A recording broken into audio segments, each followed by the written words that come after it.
오늘 아침 하나님께서 우리에게 주시는 말씀은 출애굽기 35장 30절로 35절까지의 말씀입니다. 출애굽기 35장 30절로 35절 말씀.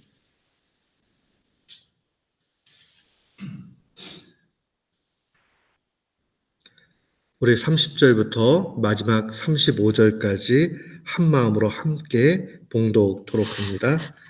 모세가 이스라엘 자손에게 이르되 볼지어다 여호와께서 유다 지파 훌의 손자요 우리의 아들인 부살레를 지명하여 부르시고 하나님의 영을 그에게 충만하게 하여 지혜와 총명과 지식으로 여러 가지 일을 하게 하시되 금과 은과 노수로 제작하는 기술을 고안하게 하시며 보석을 깎아 물리며 나무를 새기는 여러 가지 정교한 일을 하게 하셨고 또 그와 단지파 아히사막의 아들 오홀리압을 감동시키사 가르치게 하시며 지혜로운 마음을 그들에게 충만하게 하사 여러 가지 일을 하게 하시되 조각하는 일과 세공하는 일과 청색, 자색, 홍색 실과 가는 배 실로 수놓는 일과 짜는 일과 그 외의 여러 가지 일을 하게 하시고 정교한 일을 고안하게 하셨느니라.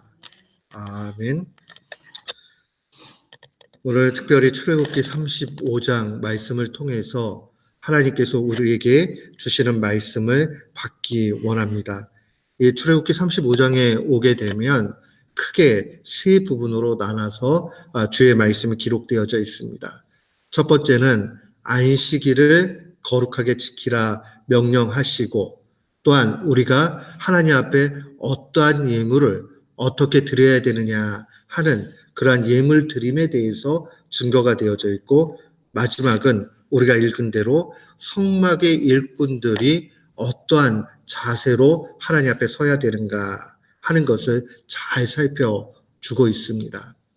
사랑하는 성도 여러분, 우리가 이 출애굽기 35장의 내용을 통해서 먼저 기억해야 되는 것은 우리의 일상의 삶, 또 특별히 주의 날을 구별해서 사는 삶, 이 삶 가운데 하나님이 요구하는 게 무엇인가 하는 것을 기억해야 됩니다.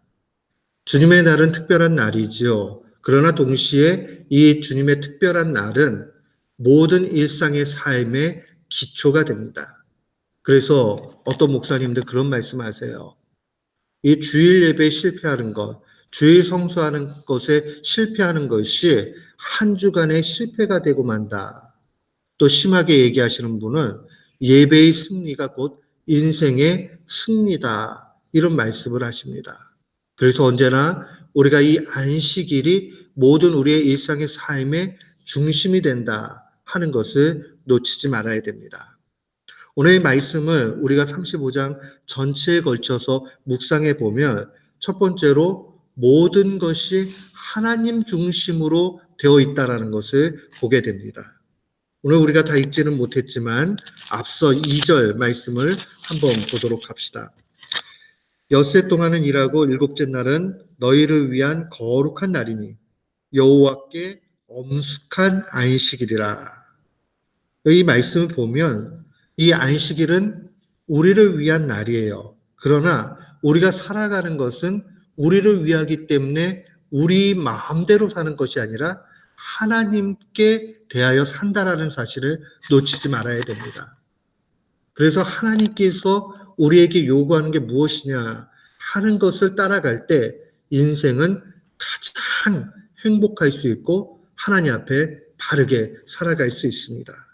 이뿐만이 아니죠. 이제 4절 이후에 하나님 앞에 예물 드림에 대해서 기록할 때도 보면 모세가 이스라엘 자손의 온 회중에게 말하여 이르시되 여호와께서 명하신 일이 이러하니라.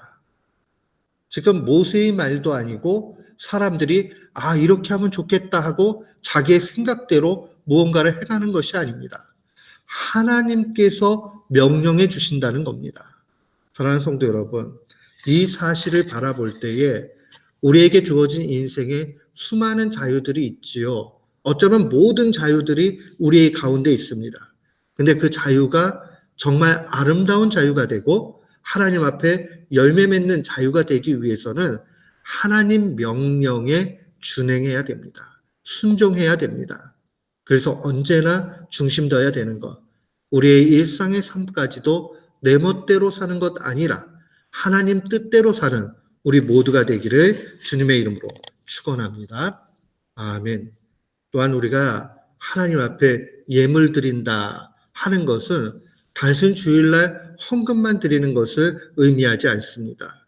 우리의 인생에 시간들 드리는 것, 우선순위를 드리는 것, 이 모든 것이 하나님 앞에 드리는 중심이 됩니다. 그런데 우리가 계속 보면 5절이나 21절이나 22절에 보면 하나님께서 즐기시는 중심의 마음은 자원하는 마음, 자원한다라는 말은 자기가 이 마음 속에서 스스로 우러나서서 그렇게 하는 마음을 의미합니다. 사랑하는 성도 여러분, 우리가 인간 삶을 살아가면서도 누구 생일이 됐어요. 그런데 저 사람이 내 생을 기억하나 안 하나 그것을 말을 하고 그 사람이 네 생일이구나 하고 챙겨주는 거하고 말 안 했어요. 그런데 잘 기억하고 있다가 그 날을 챙겨줘요. 우리가 받는 사람의 마음에서도 야, 나 이게 알려주지도 않았는데 저 친구가 나한테 참 관심이 많구나 하는 마음이 있잖아요. 하나님 앞에 드림은 이보다 더합니다. 우리의 중심 속에서 하나님을 생각하고 기쁜 마음에서 자원하는 심정에서 그렇게 드리게 될 때에 하나님은 그것을 귀하게 받으십니다. 또한 20절 이후부터 29절까지는 예물 드림을 실제로 이스라엘 자손들이 실천한 내용이 기록되어져 있습니다. 29절 말씀에 보면 마음에 자원하는 남녀는 누구나 여호와께서 모세의 손을 빌어 명령하신 모든 것을 만들기 위하여 물품을 드렸으니 이것이 이스라엘 자손이 여호와께 자원하여 드린 예물이다. 우리가 의무로 무언가 하는 것도 필요해요. 그러나 하나님이 더 원하시는 것은 우리가 기뻐서 하는 거예요. 그리고 자발적으로 하는 거예요. 하나님의 뜻에 맞기 때문에 하는 겁니다. 사랑하는 성도 여러분, 우리가 하나님 앞에 무언가 드릴 때 시간이든 인생이든 우선순위든 물질이든 뭘 드릴 때 먼저 준비돼야 되는 것은 마음가짐이에요. 내가 기쁜 마음으로 그렇게 하는가 하는 것이 귀합니다. 사람은 약하기 때문에 순간 사탄의 마음이 우리 속에 들어와서 흔들 때가 있지요. 그럴 때 빨리 하나님 앞에 회개해야 돼요. 하나님, 내가 이런 갈등을 하는 것이 제 욕심이네요. 하나님, 이 마음을 지하게 해달라. 그 마음이 필요합니다. 하나님 앞에 뭐 드릴 때 더 많이 필요한 것은 하나님, 내가 합당한 마음으로 드리게 해 주십시오 라고 하면서 기도하면서 준비하는 일들이 필요합니다. 사랑하는 성도 여러분, 우리는 하나님께서 모든 것 주셨다는 것 기억하면서 기쁜 마음으로, 즐거운 마음으로, 자발적으로 드리는 귀한 성도 되시기를 축원합니다. 아멘. 또한 이 오늘 읽은 30절 이후에는 하나님의 성전이 성막에서 일하는 일꾼들, 특별히 부살레가 오홀리압 같은 사람에 대한 내용들이 나타납니다. 이것은 대표적인 두 사람이지만은 우리가 기억을 해야 될 게 우리 모두가 이 하나님의 일을 맡은 하나님의 일꾼이라는 사실을 가져야 됩니다. 그런데 이 말씀을 우리가 깊이 묵상하다 보면 이들이 한결같이 하나님의 영이신 성령의 인도함을 받았다는 사실입니다. 31절 보세요. 하나님의 영을 그에게 충만하게 하여 지혜와 총명과 지식으로 여러 가지 일을 하게 하셨다. 35절에도 지혜로운 마음을 그들에게 충만하게 하사. 우리가 기억을 해야 되는 것은 주님의 일은 우리의 능력으로 하는 것 아니라는 거예요. 하나님께서 주신 그 은사에 대해서 감사함으로 하는 것입니다. 사랑하는 성도 여러분, 우리가 이 일들을 위해서 우리의 인생을 다 드릴 수 있어야 돼요. 그래서 하나님 내게 요구하시는 게 무엇인가? 정말 감동을 받고 힘을 얻어서 나아가게 될 때에 하나님 그 안에서 더욱 충만케 인도해 주십니다. 그래서 우리가 교회를 섬기고 나가고 하나님 일을 할 때에 기도해야 돼요. 하나님, 내게 충만한 은혜를 주십시오. 그러지 않으면 시험 들어요. 누가 안 알아주면 섭섭해지고요. 그 다음에 내가 잘하려고 했는데 잘 안 되면 자기 자신에게 낙심하기도 해요. 모두가 다 사탄이 주는 마음입니다. 우리가 어찌되었던 주의 몸된 교회 섬길 때에 기쁨으로 또 그 가운데 하나님께서 주신 은혜로 하게 되면 그러면 힘든 일도 조금 덜 힘들게 느껴지고 마음속에는 말할 수 없는 기쁨으로 살게 됩니다. 근데 신앙은요, 언제나 균형이 중요합니다. 하늘로부터 내려오는 것이 있다라고 하면 동시에 우리가 기억을 해야 되는 게 자기가 그 일들에 대해서 충분하게 또 연구하고 그렇게 나아가는 일들이 필요합니다. 오늘 우리가 이 본문 말씀들을 바라보면서 이 사람들이 언제나 또 열심히 연구했다라는 것을 기억해야 됩니다.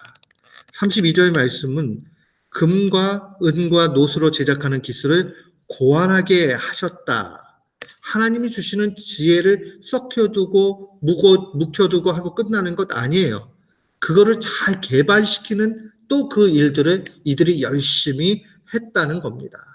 사랑하는 성도 여러분, 연구하는 것, 우리 옛날 성경 번역에는 연구라는 말로 돼 있고 우리 지금 같이 읽는 것은 고안 이렇게 돼 있어요.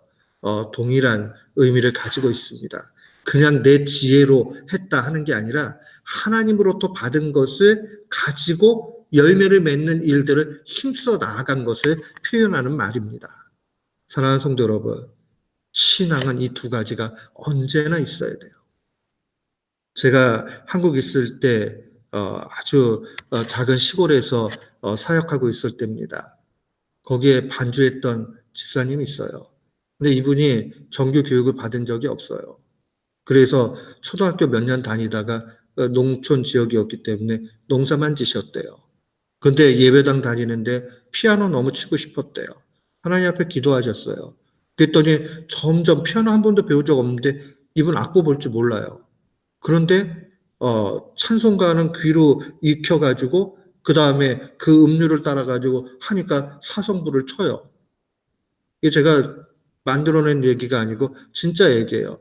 그럼 곡 같은 거는 잘 못 보지만은 여러 번 듣고 이렇게 하면은 어렴풋이 해가지고 또 따라가지고 치는 걸 보면서 야, 참 이런 일이 오늘날에도 있구나 하는 생각을 한 적이 있습니다.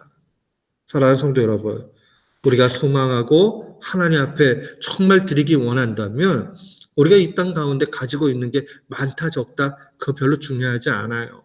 없으면 없는 대로 있으면 있는 대로 하나님 앞에 드리는 그 삶 귀합니다. 우리 모두는 그 중심 가지고 하나님 앞에 일평생을 드리며 승리의 여정을 살아가는 귀한 교우들 되시기를 주님의 이름으로 축원합니다. 아멘.